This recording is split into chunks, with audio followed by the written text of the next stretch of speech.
So, Good to see you, and Shannon, good to see you too. We're discussing a very interesting topic, and one that's really close to my heart, and I'm sure it is close to your hearts as well, the adventure tourism and adventure travel.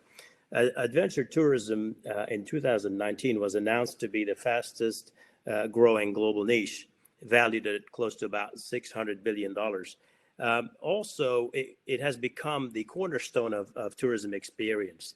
And a first question I wanted to start off our discussions with, obviously, after we introduce our guests today. So I'm joined by Alistair Gosling, who is the CEO and founder of Extreme Adventure Sports, and Shannon Stowell, who is the president of the ATTA, an organization he restarted in 2004, I believe, Shannon?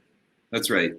Excellent. So, Alistair, we've heard so many different opinions about, which segment will actually kick off first or recover first. We've had opinions about, business travel being one that's going to be recovering faster. Others think, no, it's going to be leisure. Which segment do you think of travel would recover first, Alistair, and why? yeah, so Haitham, good evening, good afternoon, good morning to some, I'm sure. Look, thank you for that. And okay, we don't seem to have a response from Alistair at the moment. Shannon, how about we talk to you about the sustainable tourism and how that actually works close hand in hand with adventure tourism? Yeah, I think that, because we're in an unprecedented time, I think it is impossible to tell exactly how this recovery is going to happen. We know it will. I can only speak for the adventure segment. I think that one of the things it does have going for it is that the travelers themselves tend to be a little more intrepid, tend to be the first ones back out. So after there are disasters, for example, it's adventure travelers that come back right away. But this is a different sort of scenario. So I think it's something we're going to keep watching very closely. I think adventure travel also lends itself well to a recovery like this because it's about small groups, generally in open spaces, which right now is sort of has become the norm, although it's very small groups right now, obviously, around the world. People with social distancing. You've worked on the Nepal recovery, and can you just give us some learning on what learnings the audience can take from that Nepal crisis recovery and what we're facing today? Yeah, so specifically, it was the earthquake in 2015, and we were involved in some of the recovery efforts there.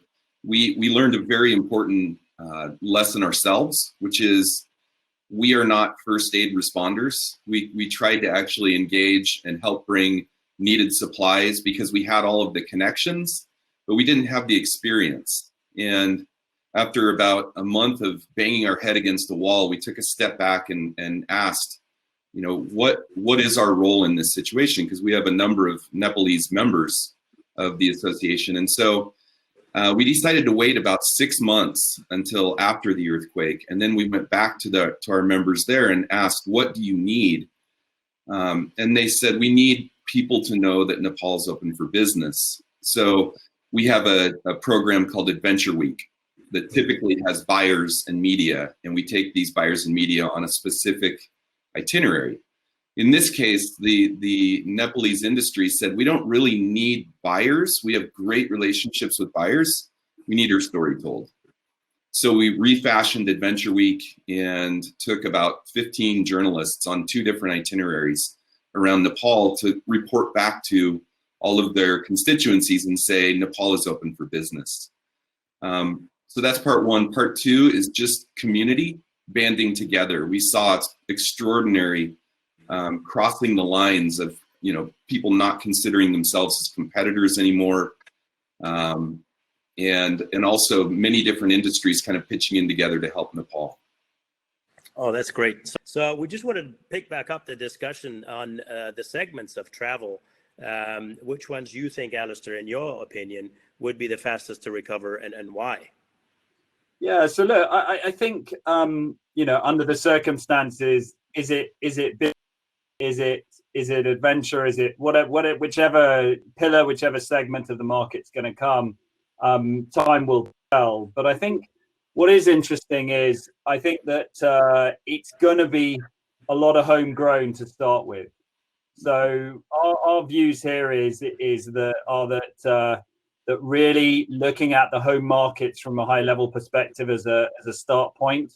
And look, the reality is instinctively and intellectually, I would have thought for sure the older generation, the more timid amongst us, are going to be slower to travel, right? Having just once we've been through what we've been through. So my view is that how quickly will people hop onto airplanes? Business is always going to drive that as a lead point. I think you're right in terms of your thoughts earlier on that, Haitham. Yeah. But I think in terms of next steps, is it the guys and the girls that are into surfing and all the adventure sports and are looking for a bit more of adrenaline hit, chasing the Instagram shots, all those things? Those guys are probably going to be less risk averse and be like, hey, it's all fine, let's get back on planes and travel. But definitely, I think for sure, in national travel, looking at what's available and what's on offer in country is going to see us, because as people get outdoors again, we're going to see them looking for anything and everything. And that's going to be for sure. I would have thought the next phase that'll come. And I think what you say, Alistair, makes perfect sense. And for Shannon and yourself, I think in my view, or my humble view, is I think mass tourism is probably going to take a bit of a slowdown, and so is group tourism. We'll probably see a rise in the solo traveler. Maybe in the young couples, and as you mentioned, Alistair, I think the adventurous will probably be the fastest to come back. But what do you think would these adventurers be looking for in terms of experiences post-COVID, and what do you think destinations should be prioritizing? Yeah, so I think if you look across the spectrum of the offer, I think if you look at it, prices are definitely going to be down to start with hopefully to get the market moving again, and then I think it's going to be about service. And I think the amazing thing that will come out of this, in my mind, is, I hope at least, is a sense of just more friendliness, just a more people are just going to be going over and above, in my mind, to welcome guests coming in and driving that customer service, driving that side of things. I think from a country all the way down to on an operational basis, with specific activities, whatever that may be, and experiences, that's really going to be a key driver here in my mind. That's for sure. Excellent. And Shannon, in your experience, do you think we're going to see a bit of a shift or a change in what the demand generators are going to be? What will people be looking for in the future of adventure tourism? I think that because of the nature of it, similar to what Alistair said, I think that it lends itself well to the recovery. I think people thinking about smaller groups, open spaces, not being in enclosed spaces or crowded spots, I think that is going to open up a lot of people's minds to new opportunities. So I think, if I were an accommodation provider, for example, I would be working real hard during this time, not only to survive, but to think about what activities in my region can I be incorporating into my future offering, because people are going to be wanting to get out, get away, commune with nature more, be out, seeing wildlife, being out on trails, on rivers, on the ocean. So I just think that I think people are going to be leery of crowded spaces for a long time. I think this is an over-tourism correct. And so I think one of the risks now is small, delicate places being overrun. So it's not without its own risks. Well, you're absolutely right. And I think, in my view, I think the destinations focus today is going to be, as we heard before, on the domestic travel first, on the regional travel second, and potentially looking at international travel. And that really depends. We've heard earlier discussions about the fact that there is no vaccine today, and there's no visibility on when this vaccine is going to come to life. Hence, this could impact recovery. We've also heard, conflicting messages or opinions about China and its recovery. But put that all aside, and if we think about, what would be the sort of best case scenario in recovery for adventure tourism, and what sort of timelines do we predict this recovery to come to life, Alistair? Oh, hard question there, Haitham. Well, prediction when it's going to come through again. I mean, listen, I think a lot depends, as you said, on vaccine. I mean, reading the data I've seen, are we in 2, 3, 4, however many weeks we're going to see, we're seeing slowdowns starting to happen in certain countries in the same way we saw in China. The issue I see here is it's going to slow down. We'll get out over the European summertime, Northern Hemisphere summertime. And then the problem is it going to be like flu where it comes back again, properly in October, November, December? And I don't think any of us can answer that question. Yes. I think, once the world opens back up again, again, it's going to be, that thought process of, getting on planes and are we ready to do that, run through airports. I mean, if you just go through the segments of the market, whether it's sports tourism for events, that's going to be out for, I mean, you can cut all the way through. I mean, I think there's also another interesting thing here is who's had it and who hasn't had it, right? Yes. And obviously the testing kit issue that we're all facing, country by country, and some ahead of others. Germany's very ahead, UK's behind. I mean, that's going to be an interesting, because if you've had it, and in theory, we're seeing different reports again on this, I'm seeing if you've had it, you're going to be able to go, right, I can move around freely and, away we go. If you haven't, then, what's your approach? So there's going to be a really fascinating dynamic there that I don't think any of us can kind of predict or see what's going to go there, Yeah. Well, Shannon, do you think the high net worth individuals will be looking for different adventure experiences than what we have been used to or what we've done in the past? Something different than the mainstream hiking, biking adventures that are quite popular. But do you think this is going to be a different demand in the near future? We have this funny saying where people want adventure, but they want to be guaranteed that they're going to be safe in the high-end market. People want spontaneity and they want it guaranteed. So I imagine sort of an intensifying of that people will still have the interest. Like Alistair said, if you're a surfer, you cannot wait to get back out and go surfing. But you might be thinking of other factors in mind now. Where is that destination? How recently did their curve flatten out? Can I trust my guides? Can I trust my accommodation? I think trust is going to be such a huge advantage and disadvantage depending on how companies take that seriously in the future. So I think that will it totally shift what the demand is?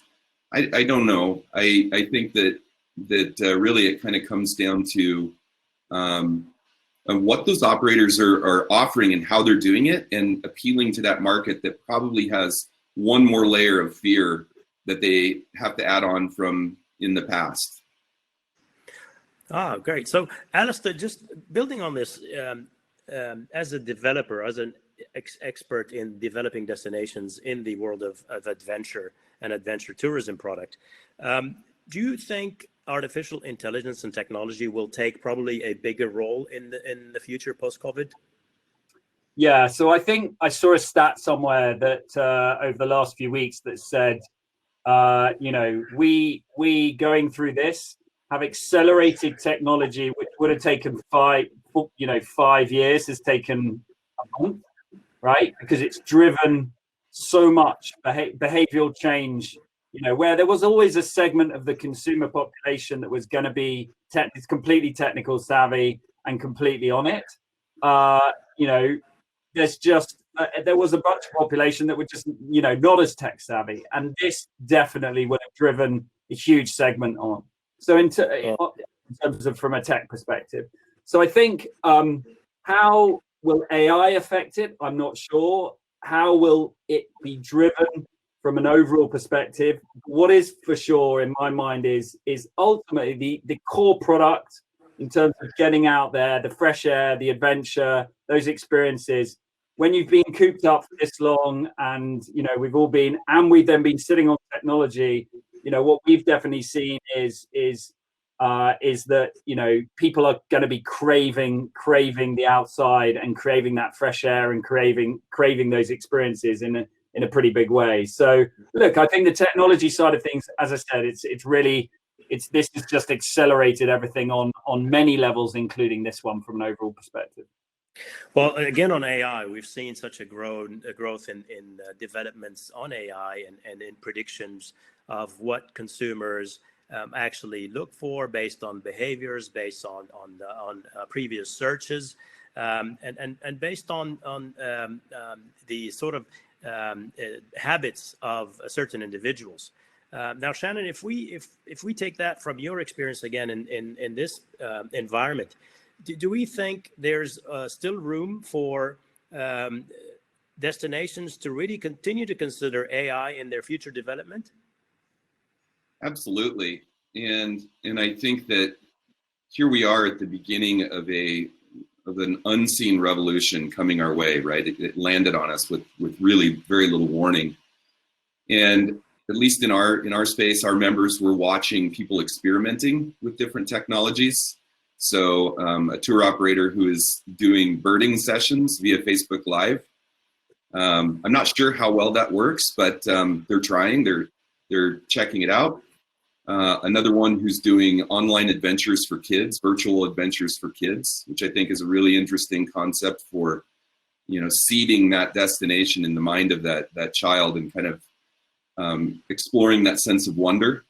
I do think that, and I think Alistair referred to this earlier, how the boomer generation has been hammered with if you're above 60, you're high risk.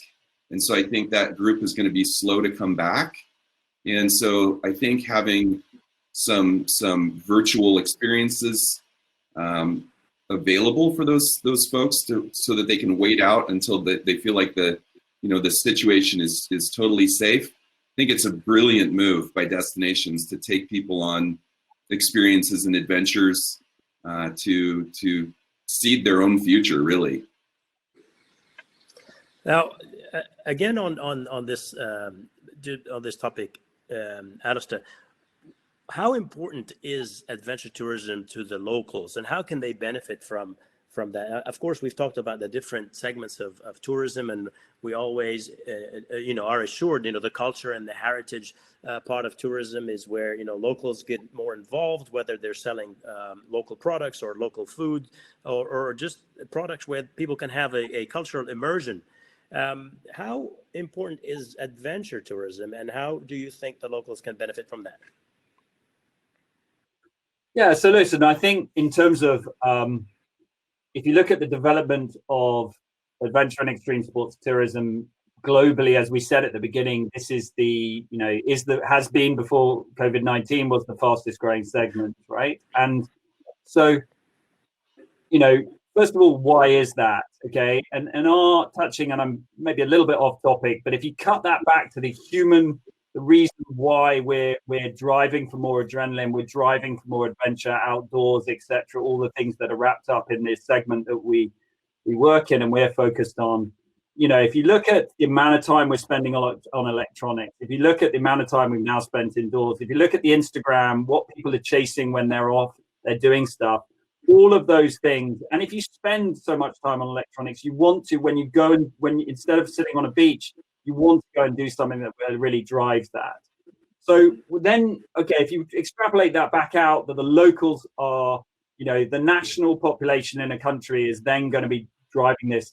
how can that, help from a local perspective? It's then looking at the servicing of all of those of that requirement from an overall perspective. So, it's whatever the adventure activities and experiences may be on offer. And then once you drive people to go and do those, then it obviously extrapolates out into food and beverage, accommodation, hotels. That whole segment then profit, then it drives revenue and profit off the back of that.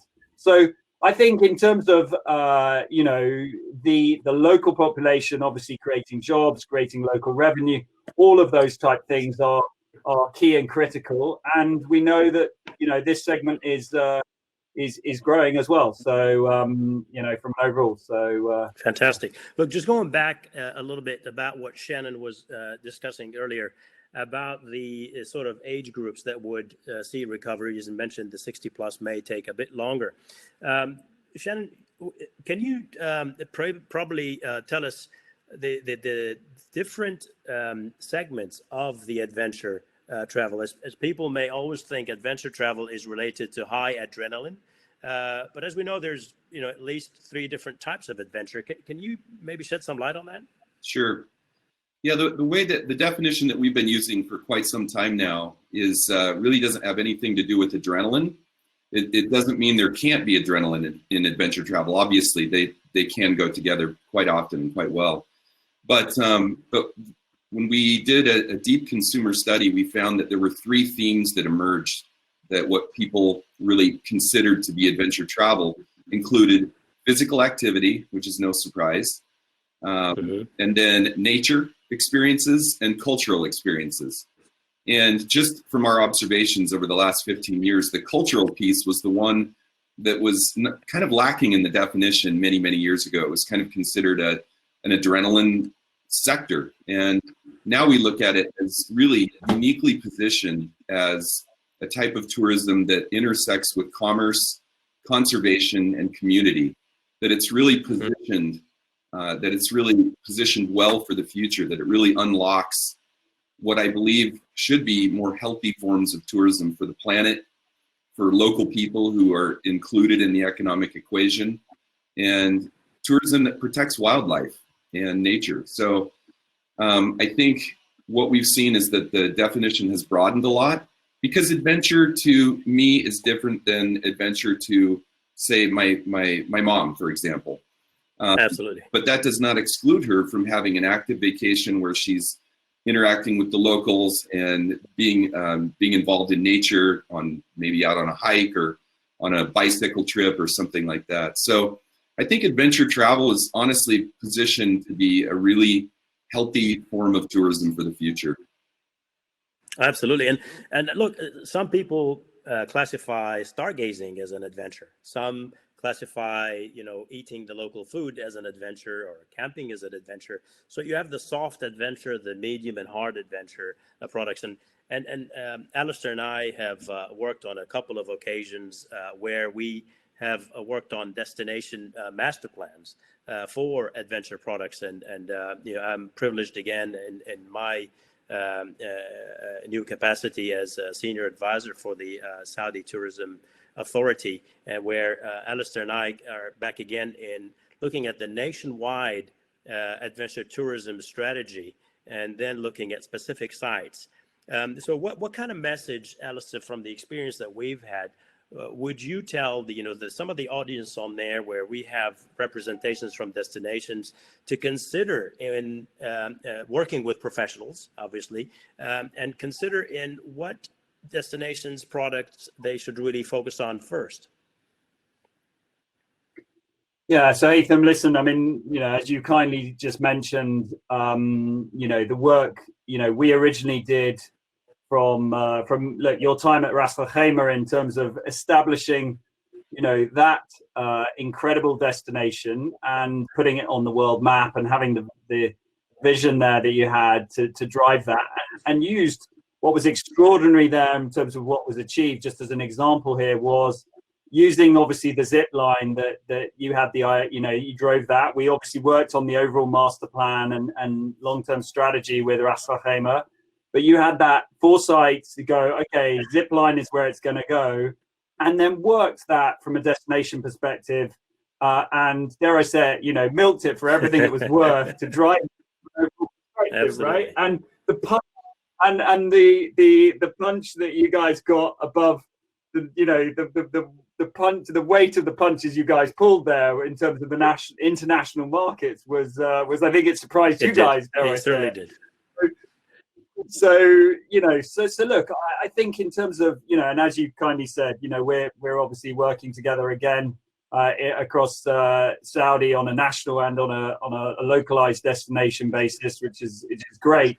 But I think coming back to it is really, if you've got a site or a location and what does that look like, and then thinking through the planning around, okay, what's it going to look like in the future that we're coming into, and what could be done here, wherever that may be. Is it on the edge of a city? Have you got mountains? Have you got hills? Have you got beach?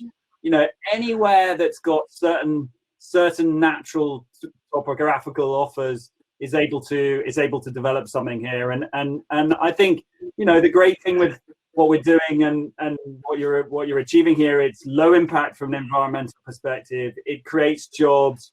It creates health, it's wellness. It ticks so many of the boxes that whether people are looking at it from a regional perspective or from a national perspective. So, and I also think, going back to that point, if you look at the media that you're then able to drive off the back of that, we obviously run a media business as part of one of our divisions.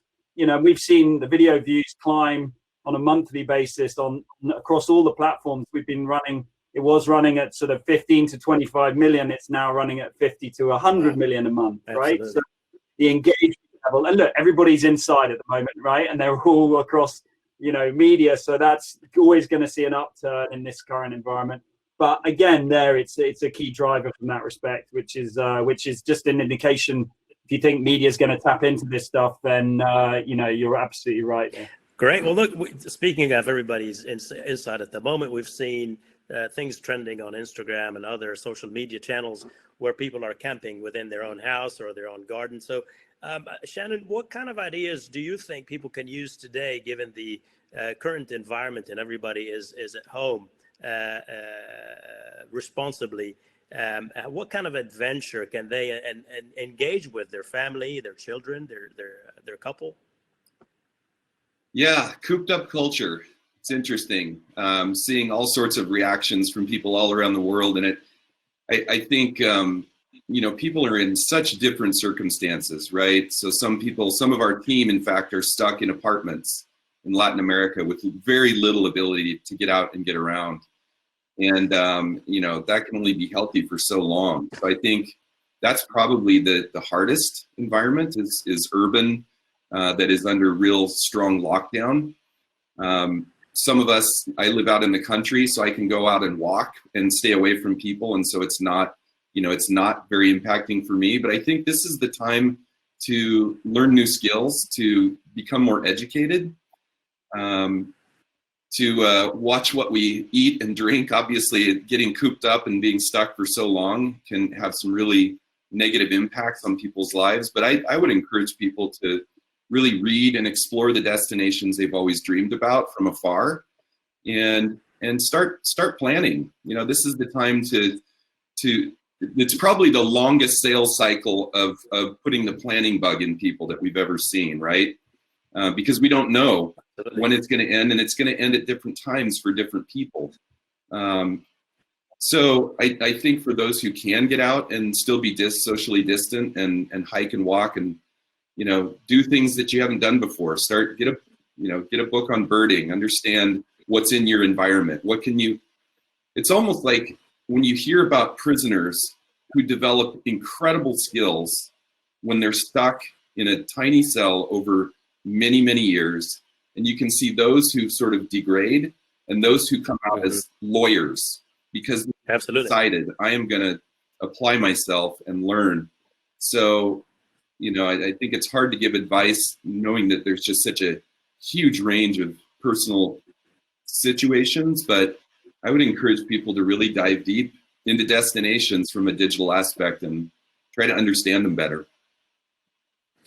Great. So look, this platform that we're on today is a great idea from our friends at Bench, and obviously Jonathan and his team did an amazing job putting this together in the span of 2 weeks and getting everybody on board. This is really phenomenal. Now, sorry again for you, Shannon, a question. The fact that you've restarted the ATTA and you've had about 12 summits across Europe, the Americas, do you think the future of summits is going to be changed? Do you think people will probably do more of this online virtual summits?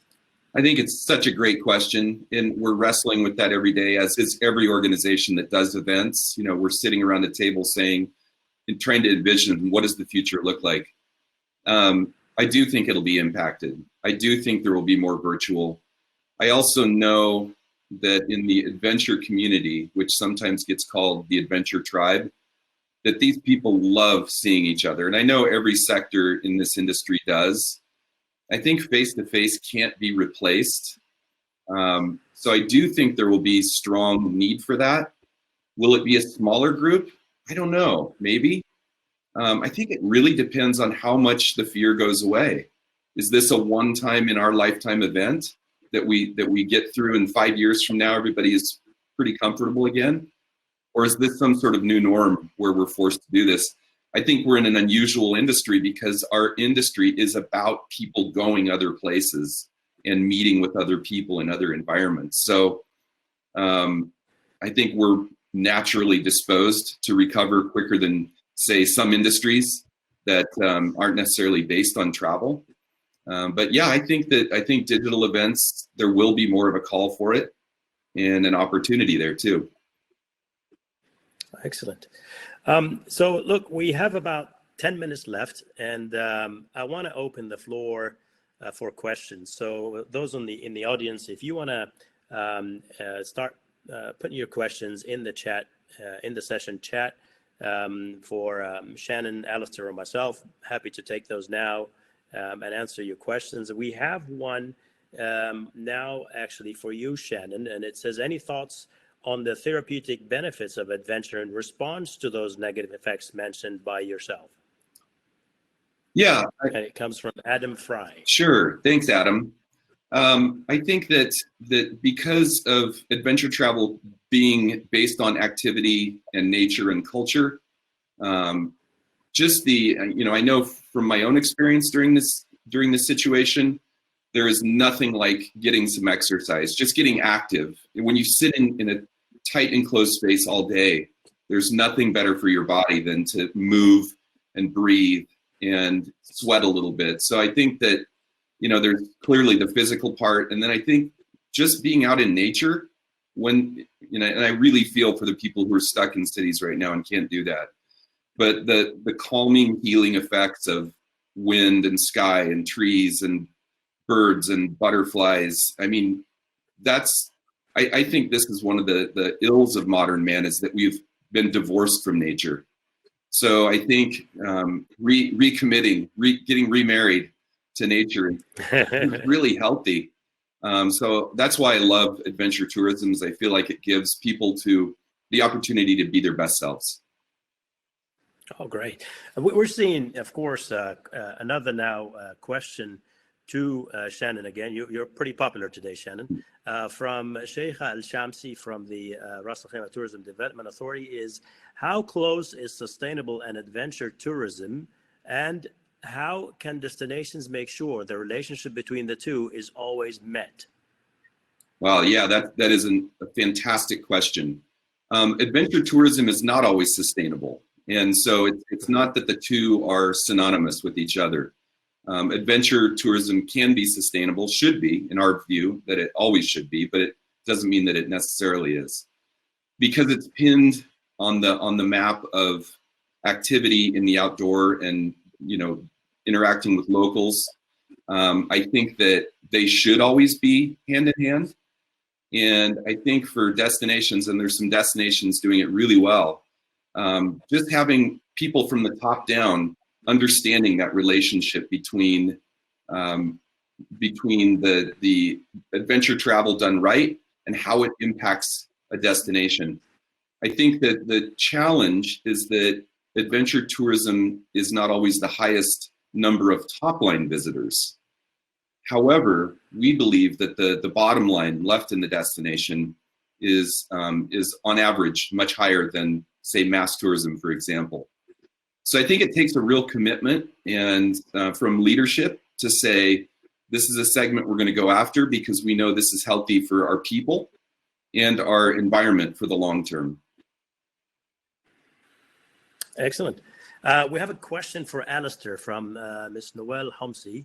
How do adventure destinations that are built around the bucket list experience, such as Ras Al Khaimah, drive repeat business? Yeah, so Noelle, thank you for that question. Thank you for that, Haitham. Listen, I mean, I think if you look at the core of adventure travel and action sports, they become real passion points. And there are certain experiences that definitely are on a bucket list. You're only going to do once a year or a few times a year. But in amongst that collection of activities and experiences, there are activities which people are doing on a very regular basis. And once people, they catch into the sport, they catch into the lifestyle, they catch into the activity, they're going to go back again and again and again and again. And this is the difference between if you build out a theme park, you know, a theme park somebody might go to with the kids maybe once a year, it's an expensive ticket, against if you build out these activities that people really, really love. And then you have locals going to there and using them, or, you know, doing the activity on a daily, weekly, monthly basis, but very much on a regular basis. And then on the other side of that is if you create that destination and you then have people who are like, I want to leave the city and I want to go and travel to this place to hang out and be there. And whether, and listen, at its highest level, you know, if you look at surfing, you look at skiing, you look at any of those different environments, ocean, mountains, those environments drive that repeat visitation if you create the right offer that's sitting there overall. Great. I've got a question now for Shannon. And this comes from Tanisha Brown Williams. Thoughts on the growth of homestays, example, Airbnb, in support of adventure tourism post-COVID versus the traditional accommodation sector?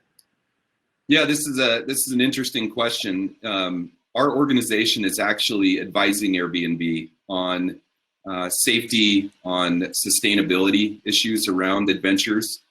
As you know, they have both experiences and now they have adventures that were launched this last year.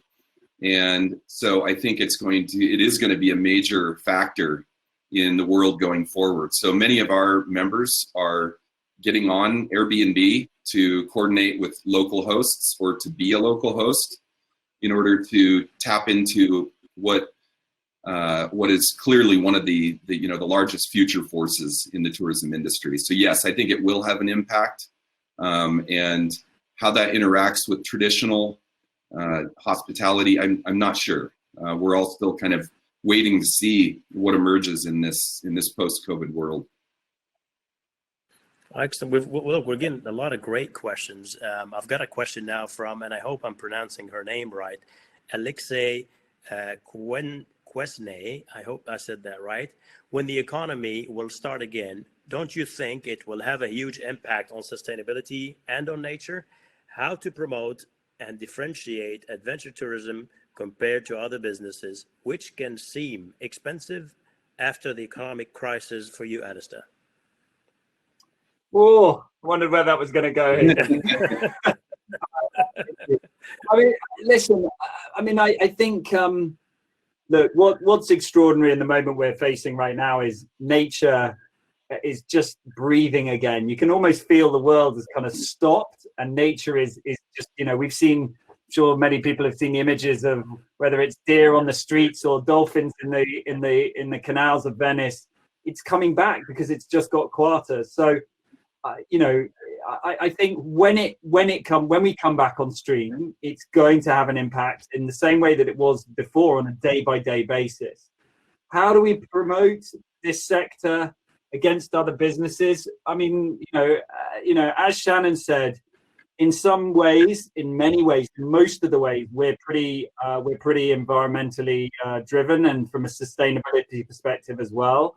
So that probably needs a bit of thought and some real thinking through. I haven't got an off the cuff thought process. Okay, well, Shannon? I've got another question for you, Alistair. That might be a little bit easier to answer. You're quite popular again, you and Shannon. You think destinations will ever complain of over-tourism post-COVID? That comes from Ms. Sheikh Al-Shamsi again. Well, listen, I think there are going to be some destinations which, once we open up, are going to be flooded potentially.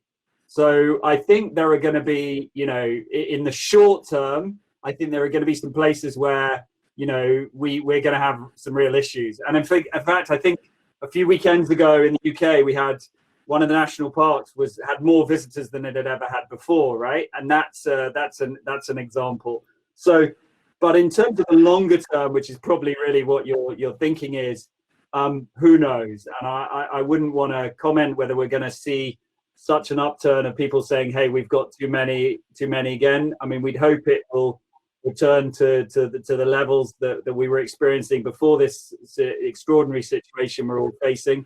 But as I said, who knows as it stands right now. Excellent. A question for Shannon from a gentleman called Fadi Hashisho of Adventurati. He's asking of your advice on outdoor experiences, given the warm summer months are quickly approaching, especially in the UAE. What kind of outdoor activities can such operators like Fadi's Adventurati promote in such hot weather? Well, I saw the question too, and I was thinking about how to respond to that, because everybody's in a period of a couple of weeks found themselves in a complete upside down situation, and I think this is where there's a futurist, Thornton May, and one of his sayings is, "Your network will keep you safe." And one of the things I've noticed around the world is a lot of operators tend to act on their own and view everyone else as their competition. And there's never been a better time to reach out to the people that you think you compete with and get to know them, become friends, and find ways to collaborate with each other, because somebody's going to have a strength where you have a weakness. As far as specific activities to promote, I don't know the environment there that well myself. I think I can definitively say that 80%, so the number one activity in the ATTA network is hiking and trekking. Everybody can do it. Almost everybody can do it. And it's a way to plunge yourself into an environment. So I would say, if you don't offer that, bicycling is also one, although I don't know, again, I don't know the specific environment you're in, but I would encourage looking into domestic tourism and building your network out. Become part of a group. I love the Shannon. I love the comment around, where your competitors down the road or nearby or whatever on the ground felt like competitors. Now's the moment to get together and drive revenues to cohesiveness. Exactly. Thank you, Haitham. From that respect, I think it's a great thought process there. Very good. I've got we're running out of time, but I've got a question here, an interesting one from Chris Nather. He asks for all of us here, what are the governments doing to support private individual investors for getting into the game? Adventure tourism needs to land in remote areas where land is often in the hands of the government. Who you throwing that one at, Haitham? All of us. Whoever feels.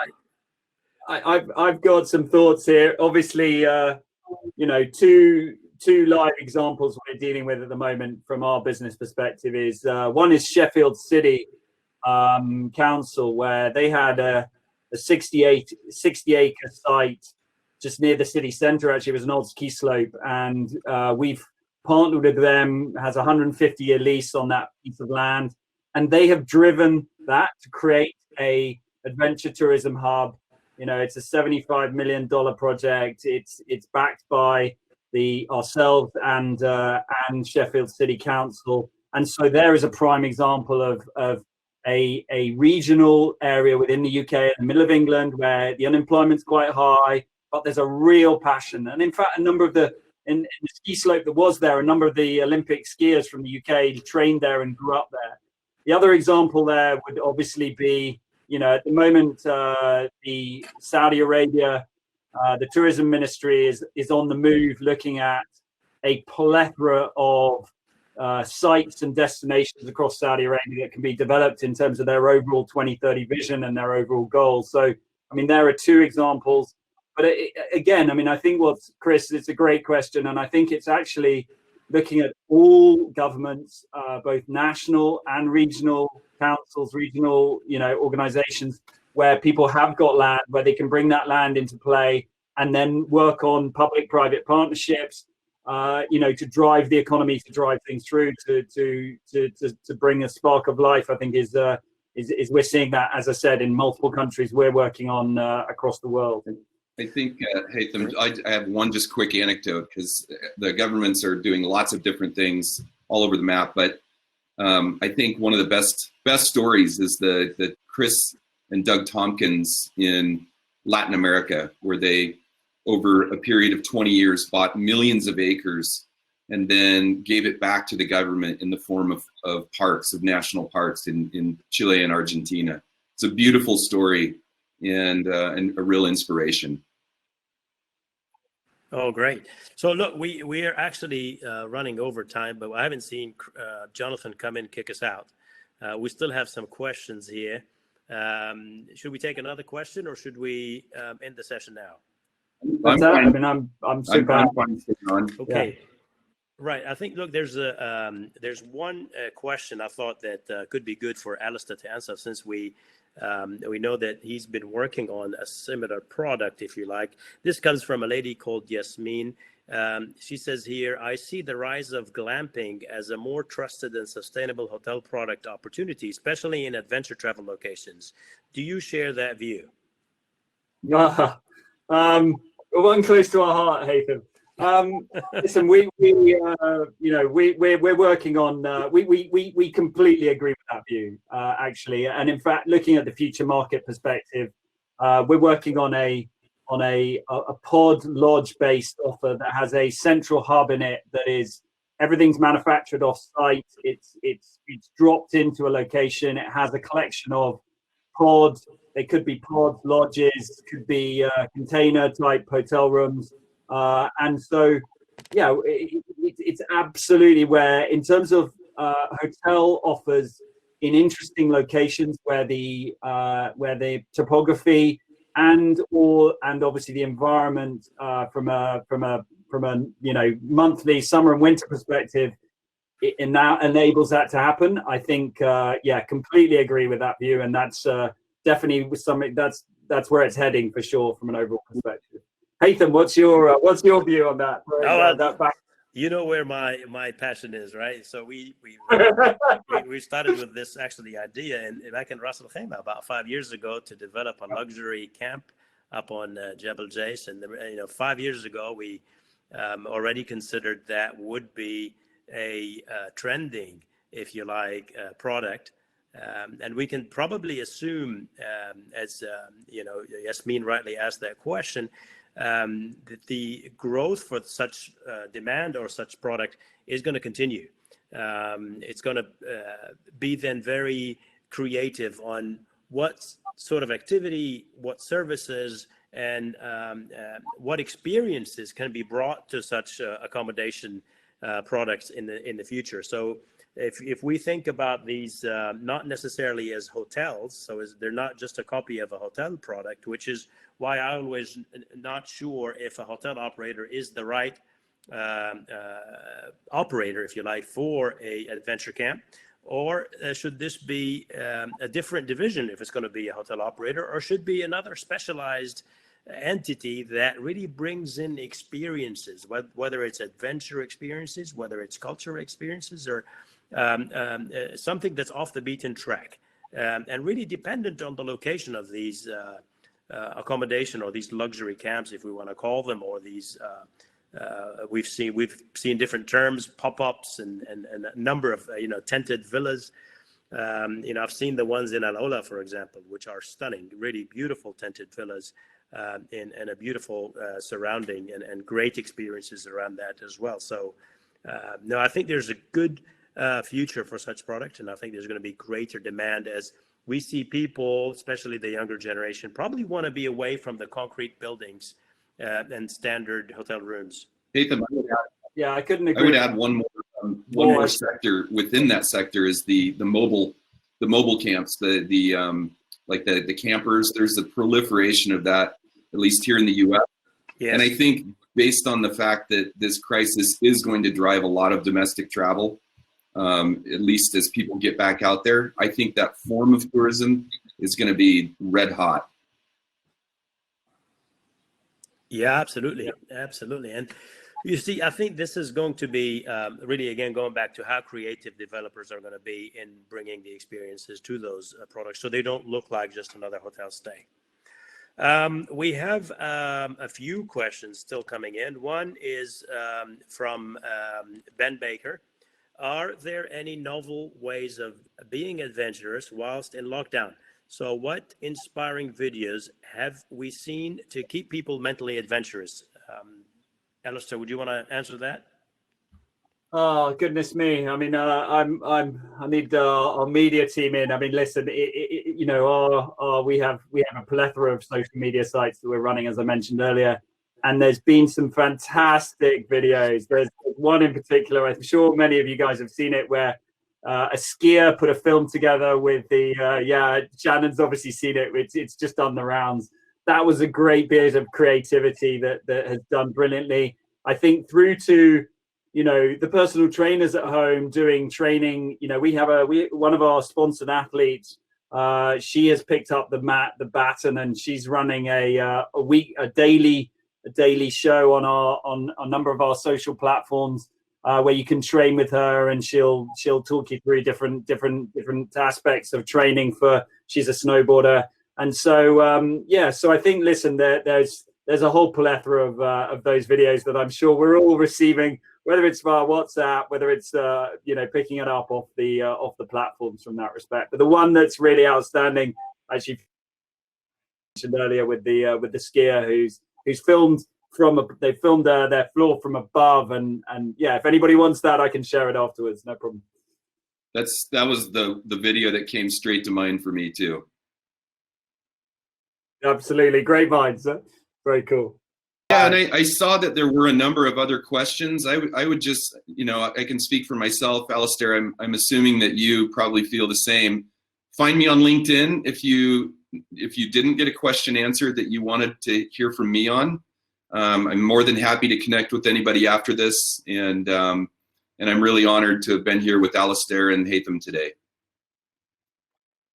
Yeah, likewise, Shannon. A great pleasure to speak alongside you, and Haitham. I'm not sure if you can hear or not, but thank you so much for this great session, and thank you to Jonathan and the team there. And again, with me, find me on LinkedIn. Throw us any questions. We're here to help. No problems at all. Perfect. All right, guys. Thank you very much. Take care. Stay safe, everybody. Bye. Cheers. Bye-bye.